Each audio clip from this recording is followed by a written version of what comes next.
पिछली कक्षा में हमने आप लोगों को बताया कारक।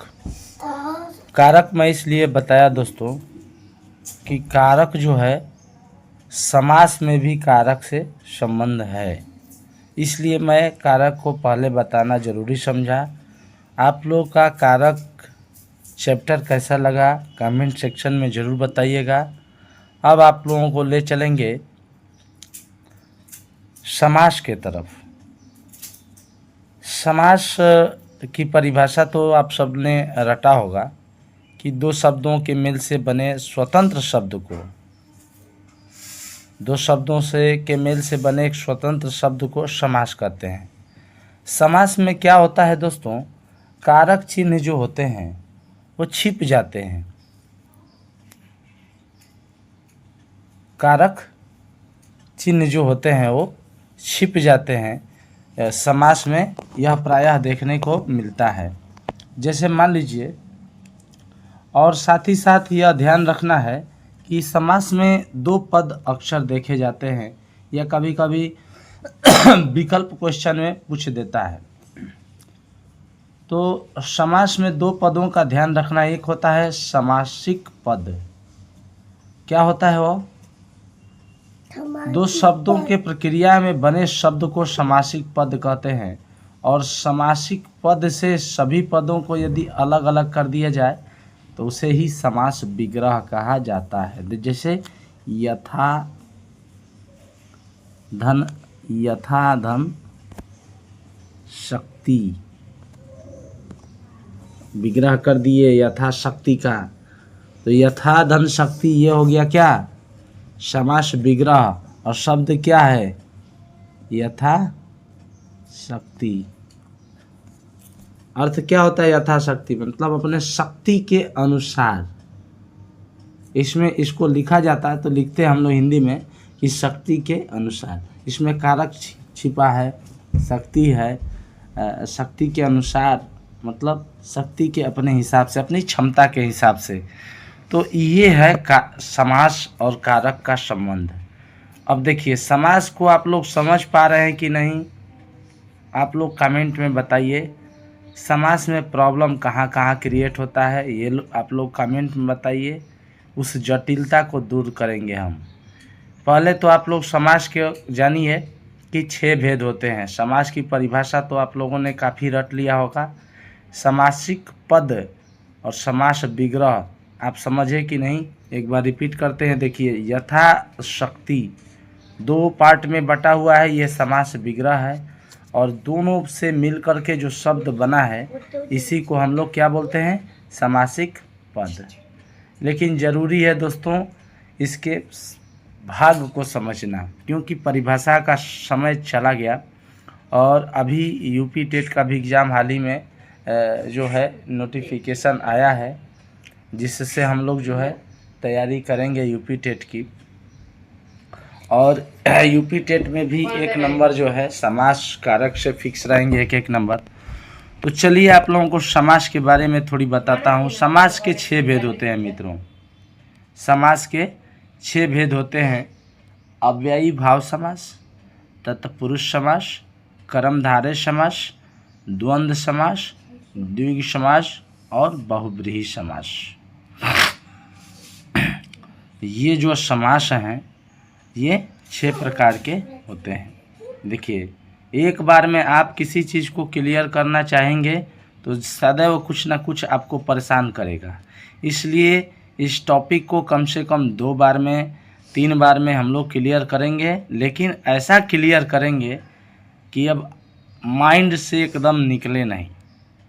तो समास, समासिक पद, समास विग्रह और समास के भेद आप लोगों के दिमाग में बैठ गया होगा, उम्मीद कर रहा हूँ।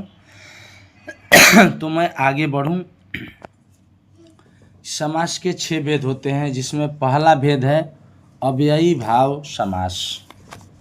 पहला भेद है अव्ययी भाव समास। आपने देखा, ये नाम मैं ऑलरेडी लिखा हुआ हूँ। देखिए, अव्ययी भाव समास में क्या होता है? अव्यय शब्द जुड़े रहते हैं। अव्ययी भाव समास। पहले मैं इसको एक एक को क्लियर करूँगा, फिर परिभाषाएं वगैरह लिखी जाएंगी, उदाहरण वगैरह समझे जाएंगे। पहले मैं थोड़ा थोड़ा करके चर्चा करूँगा आज, क्योंकि ये सब्जेक्ट जो है हर विषय में 1-2 नंबर ला के ही देता है।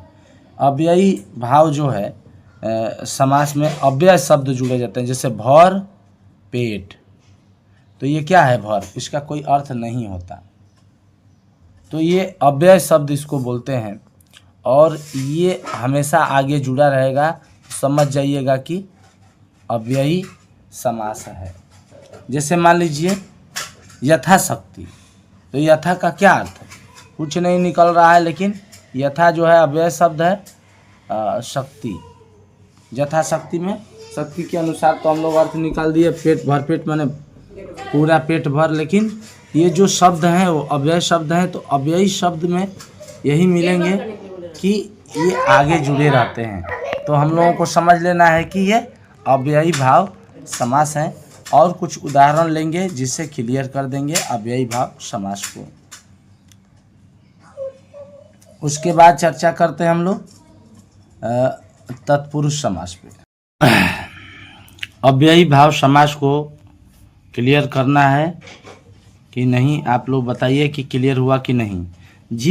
आइए परिभाषा जानते हैं इसका, कि जिस समास से पूर्व पद, मैंने क्या बताया पहले, अव्यय हो, अव्यय शब्द हो, उसे अव्ययी भाव समास कहते हैं।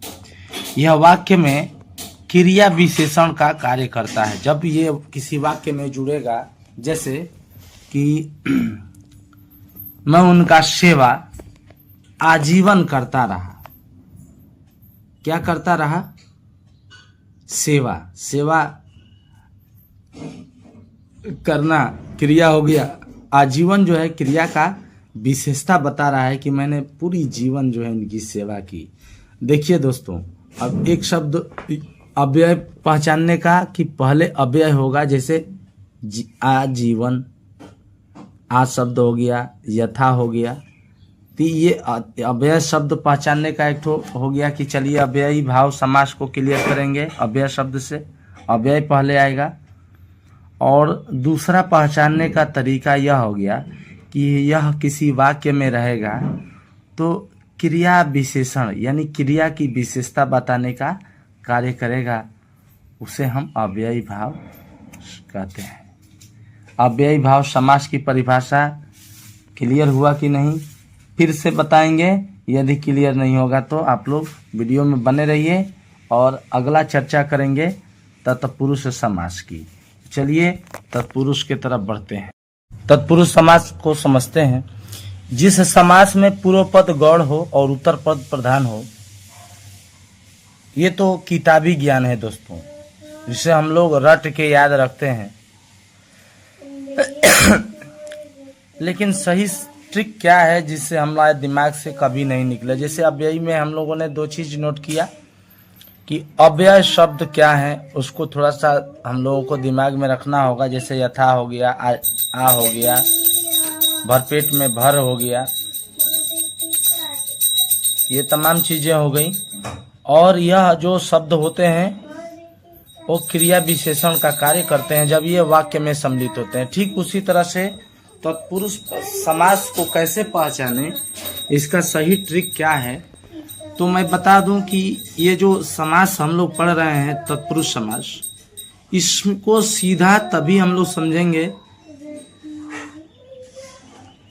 कि तत्पुरुष समास में जो है कारक का लोप होता है। देखिए इसमें बहुत बढ़िया चीज दिया है। यह समास में परिभाषा लिखा हुआ है कि जिस समास में पूर्व पद गौड़ हो, उत्तर पद प्रधान हो। जैसे जन्मजात हो गया तो जन्म हो गया आपका गौड़ पद और उत्तर पद प्रधान, मतलब उससे वरिष्ठ होता है। जन्मजात, जन्मजात मतलब जन्म से उत्पन्न।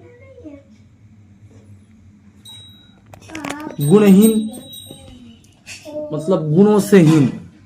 ये देखिए अर्थ इसका समझिए, जन्म से उत्पन्न, गुणों से हीन। और भारत रत्न का हुआ भारत का रत्न,